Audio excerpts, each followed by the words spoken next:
Hello and welcome to the second episode of the Novan-sponsored Molluscum Miniseries, Advances in Understanding and Managing Molluscum in Children. In episode 1, Dr. Nanette Silverberg gave an excellent overview of molluscum. If you haven't watched that presentation, please feel free to go back and watch it at any time. Now, in episode 2, you'll hear from Dr. Adelaide Hebert about molluscum therapy. Dr. Hebert is a fellow of the American Academy of Dermatology and professor of dermatology and pediatrics at UT Health McGovern School of Medicine. Thank you so much for joining us, Dr. Hebert.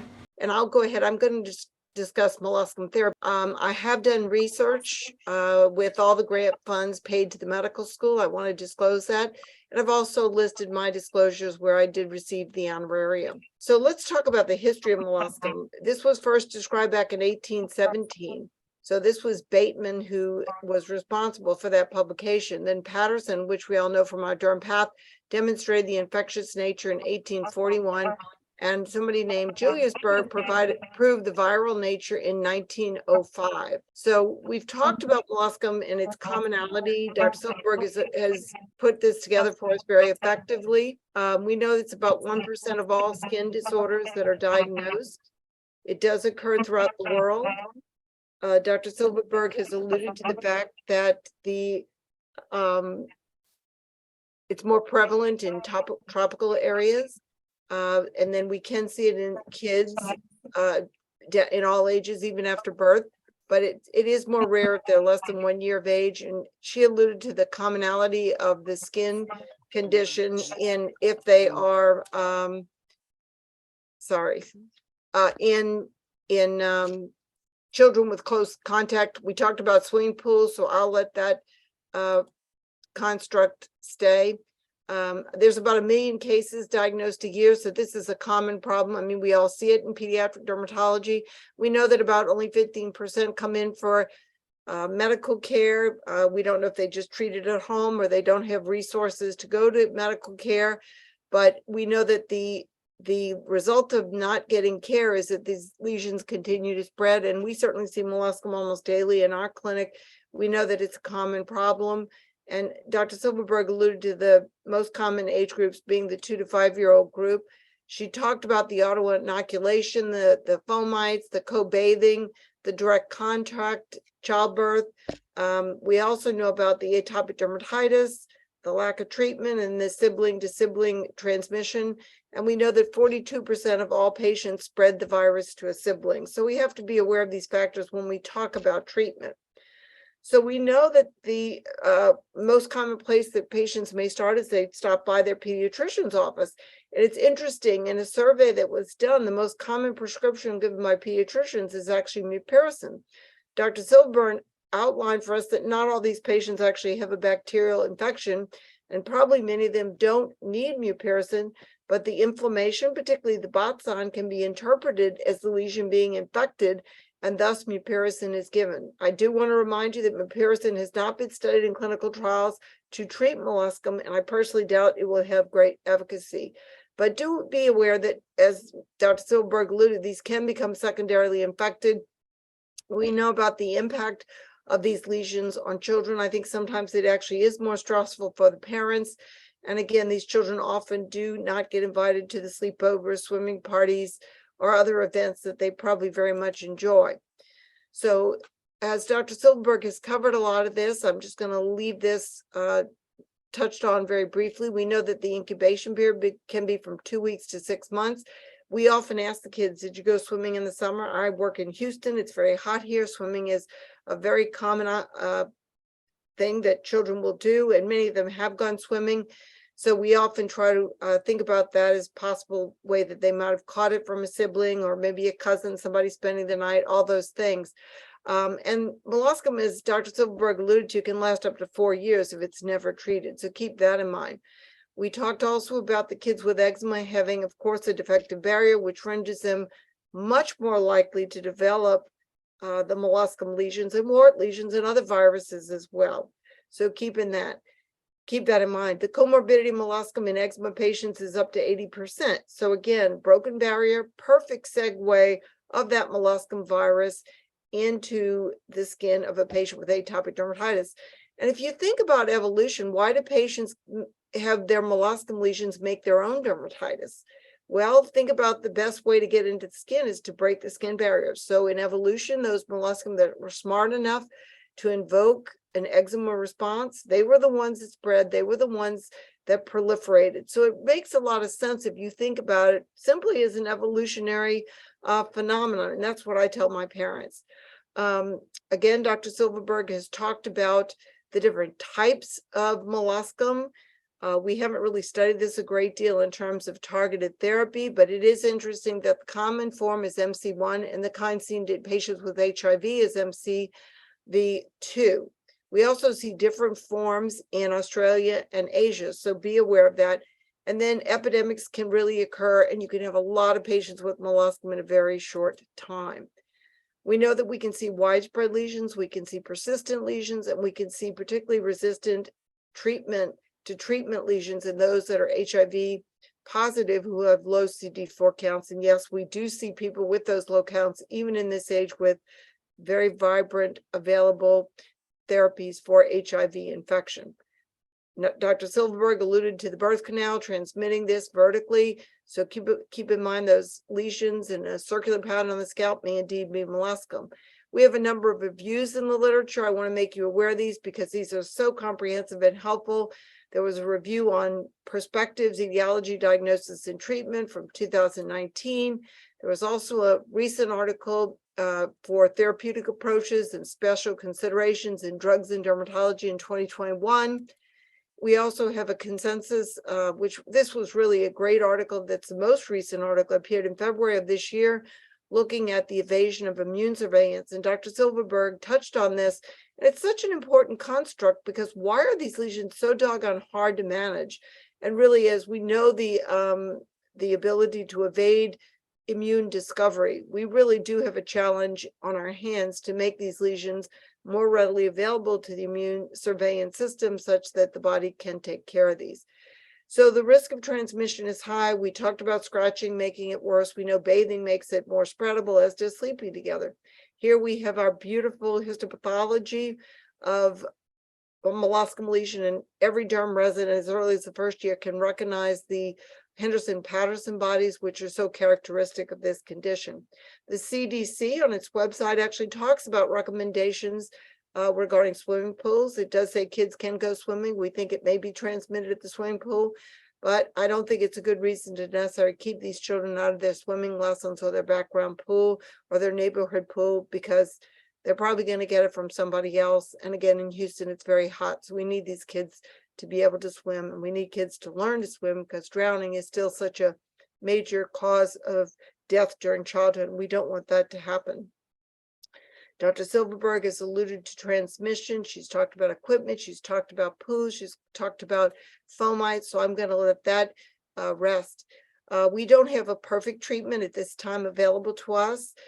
We know that surrounding areas are typically infected and it's subclinical because when the patient comes back and they think we've missed a few, it's actually new lesions emerging from those areas. We also know that recurrences are very common, especially if we haven't treated perhaps the causative case that brought it into the household in the first place. Some of the treatment areas are large. Certainly, if I'm using cantharidin, I only treat about 10 to 15 lesions, and I try to not do it in the thinner skin or in areas where the child might bend the knee or bend the arm, because those areas will tend to get more tender. I also try, if I can, to not treat the face just because the blisters that result can be unpleasant and unsightly. So we certainly don't want the treatment to be worse than the disease. We do know that cantharidin, as Dr. Silverberg alluded, is still a common treatment modality for all of us in pediatric dermatology. We do see blistering. I tell the patients that and the parents that that's exactly what they're there in clinic for me to induce, because the blister is what helps the immune system recognize the virus. We know that there can be some sequelae in terms of using cantharidin, some discomfort, some pain. They can have discoloration, particularly in skin of color patients, and this is because of the vesicle mode of action. But we don't have a lot of really high-powered clinical studies on the use of cantharidin previously. I'll update you on some of that in the future. Currently, we don't have a single FDA-approved product for molluscum. We know that that's hopefully going to change in the next few years. Back in 1962, the only way that we could get the cantharidin. The way we get it in our clinic is by getting a compounding pharmacy to prepare it for us. We're not in a hospital-based clinic, so we can use this. We don't really have a straight algorithm for using cantharidin. We use a dry end of a Q-tip, and we found that's very effective. We will touch on VP102 solution, which is a standardized 0.7% cantharidin in slides that follow. I love to quote Dr. Silverberg because she has a great article in Cutis talking about the medical reasons to treat molluscum, and I think these are many. I think between the child getting bullied, the child's concern, the parent's concern, the discomfort spread, all these reasons are certainly warranted. Here's an article that I cited just a while ago. I do want to remind you that we have these available in the literature. And Dr. Silverberg provided this wonderful overview of possible therapies. And of course, we know when we have many therapies, we don't really have a cure. And I think this exposes us to the real challenge in managing these molluscum lesions very effectively. Dr. Silverberg also alluded to some of the treatments, including curettage. I tend not to do that in my clinic unless it's specifically asked for, because it's always unsettling. We have parents and sometimes children who faint if they see their own blood, and we like to avoid that. And we find it's probably not well tolerated, even with good numbing cream put on before. And it also takes a lot of time, and we have to hold the child down, so it takes a lot of effort and resources to conduct this in small children. We've talked a little bit about some of the topicals. I'll allude to some that haven't been touched on. KOH has been used in some studies. I haven't found that it works that well for me, and so I avoid it. Salicylic acid can be effective. The others have all been mentioned, but we are going to talk about bendazimir sodium in some slides that follow. So what are the two pending medications to treat molluscum? We have VP102, which I touched on. It's a product by Verica, bendazimir gel 10.3% by Novan, and I'll discuss these in some detail. Let's first talk about nitric oxide. I do want to remind you that nitric oxide won the Nobel Prize, but for cardiovascular studies, and that Nobel Prize was actually won by Farid Murad, who was at our institution quite a number of years ago, but the work he actually did was done in Virginia. But we're not going to talk about the cardiovascular aspects today, but talk about how this could impact favorably the treatment of molluscum. Why does this agent work? It is an antimicrobial, and it has immunomodulatory properties. So I'll talk a little bit about the mechanism of action and talk about some of the safety data from the clinical trials.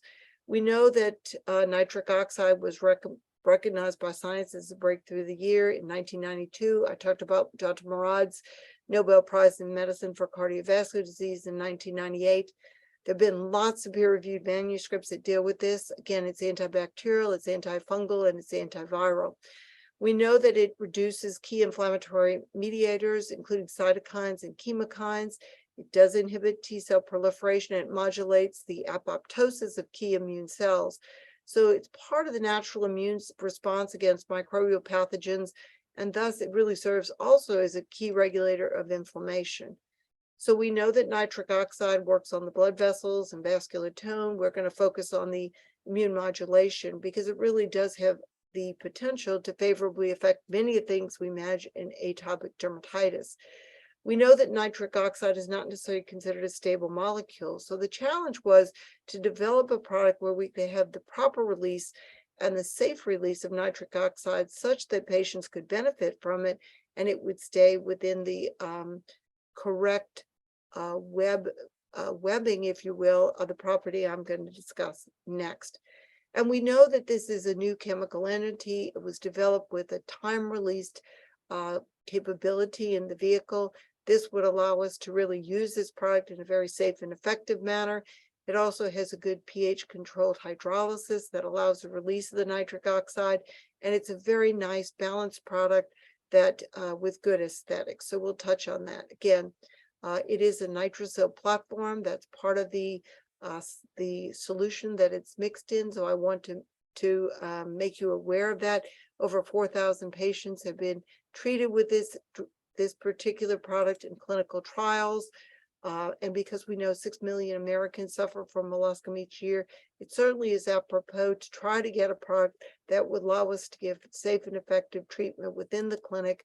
And that's what I'm going to discuss. Now, we know that the duration of the lesions can be long, and we know that auto-incubation can play a key role. So ideally, we do want to find a favorable way to manage these in the clinic, and particularly those of you who practice in hospitals where you can't use non-FDA approved products. This really will allow potentially a platform for successful management. We know that the molluscum lesions actually replicate within the cytoplasm of the cell. As Dr. Silverberg mentioned, the replication is really limited to the human epidermis. The virus does enhance cell mitosis, and it disrupts the epidermal cell differentiation. So again, in evolution, those molluscum lesions that provoked dermatitis could replicate and survive, and they're the ones that we're confronting today. We know that there is this immunoevasion because it can produce proteins that actually inhibit the host response to this infection, and that's key to recognize. And these viral proteins, as Dr. Silverberg alluded to, are MC160, 159, and MC54. And these actually prevent immune surveillance as well as apoptosis. So we'll look at these in a little bit different light and see that the nuclear factor of kappa beta is inhibited by these proteins. This is really a key component that we need to understand going forward, because these are the arenas in which immune surveillance as well as apoptosis are diminished. So we can see that we have no effective products in the pipeline for a very long time. So it is time for us to get some brand new arenas with FDA approval on the market so that we can manage patients with molluscum. Let's talk a little bit about berdazimer sodium. Again, here is the structure. You can see how the proton donor capability of this particular structure allows this macromolecule and this pilosilaxone backbone to covalently bind this nitric oxide, and then it is released from the macromolecule. So in the clinical trials, and what you can expect is there will be a little plastic sheet. You'll put the berdazimer gel on this little strip as indicated. You'll add the hydrogel, you'll mix it up, and you'll apply this to the patient's skin. This is not complex. Our patients and parents were able to take this home with them. It was very easy to educate the parent regarding and have them use. What did we find from one of the in vitro studies? We found that there was inhibition of HPV 18 viral replication after 6 days, after just a 1-hour topical treatment with this gel, which was very exciting. And there was also successful rabbit model studies, which showed that there was reduction of both wild type and E8 mutation papilloma growth. So very, very good. So what does berdazimer gel do? Well, of course, we have this modulation of MF kappa beta, which is really nice, and the activation in turn of the immune surveillance as well as apoptosis. So this is very, very nice. And we know if we modify with this S-nitrosylation, as I've illustrated for you here, we again bring back immune surveillance and we bring back apoptosis. And that's exactly what we need to do, because these inhibitory proteins that are on the left side of the slide actually prevented those actions from moving forward.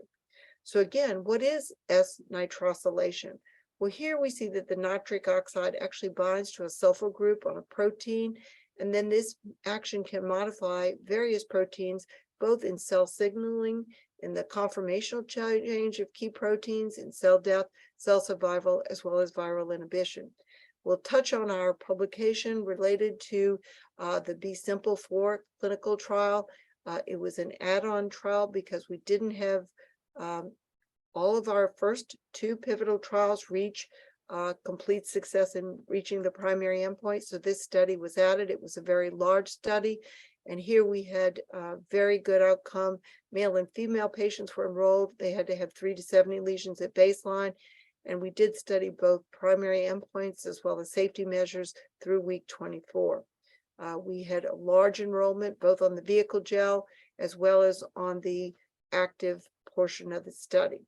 And what we saw in this particular trial was we had a large portion of the patients complete, 377 in the berdazimer group and 377 in the vehicle group. This is amazing to have that many patients stay in the study.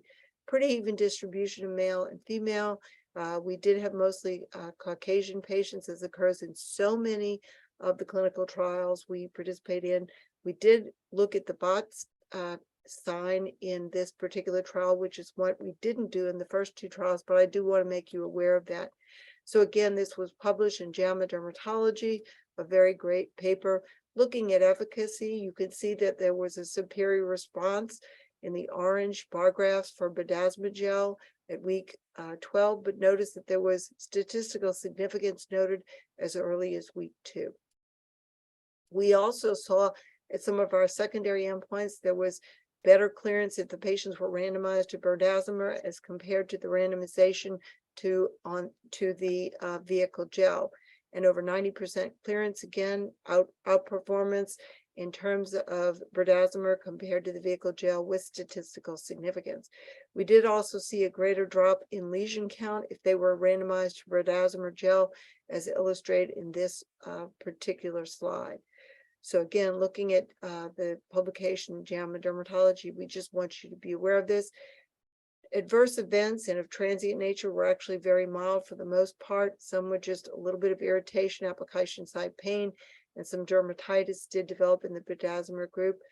There was some erythema, some pruritus, some exfoliation and dermatitis seen, and there was application site scar. That included those little dells that occur post-molluscum. Be aware that it wasn't necessarily a true and persistent scar.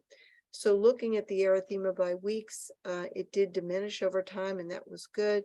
The same is true of some of the side effects. So going forward, these were some of the patients in the first 2 pivotal trials that participated in my study site.